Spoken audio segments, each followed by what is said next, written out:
She walked home through the quiet streets of Perugia, unaware that it would be her last night alive. By morning, the small student town would be surrounded by police tape, and the world would be watching. This is Mind of the Criminal. Tonight we go inside the case that divided nations, shattered reputations, and changed everything. Back in 2007, in Perugia, Italy, something happened that would change everything. It began like any semester abroad. Bright-eyed students, narrow cobbled streets, and an international house share on Via della Pergola.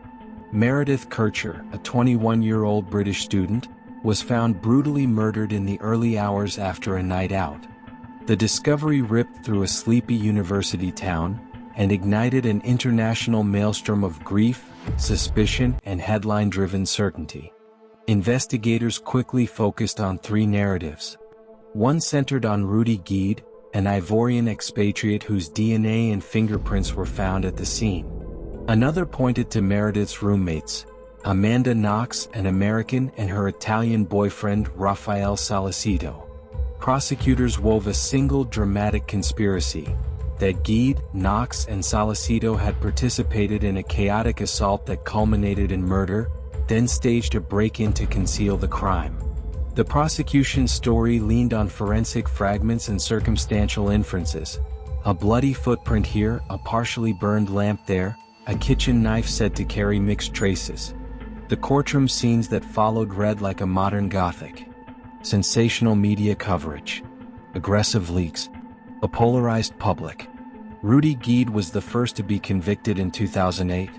The evidence against him, biological material and direct physical traces, was decisive. But the larger conspiracy alleged against Knox and Salicito proved far more fragile. In 2009, they were found guilty and sentenced to lengthy prison terms.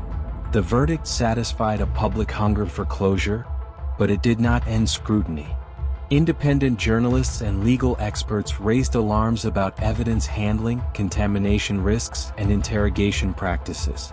Defense teams argued investigators had built a narrative first, then sought evidence to fit it.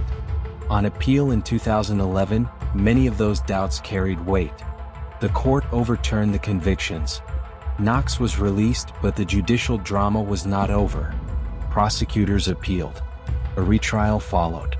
In 2014, the pair were reconvicted, only to have that decision overturned definitively in 2015.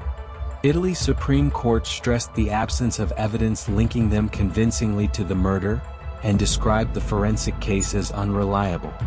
Through these years of verdicts, the core tragedy remained: Meredith Kircher, a young woman whose life was cut short. The case exposed fault lines in forensic practice, press ethics, and international perceptions of justice. It showed how a prosecutorial conspiracy theory could grip the public imagination, even when forensic certainty did not. In the end, only one man was held responsible by the criminal process, and two others were cleared after years of legal back and forth. Perugia never quite returned to quiet. Meredith's memory remains the pivot of a cautionary tale, about grief, media hunger, and the dangerous power of a compelling narrative when it outruns the facts.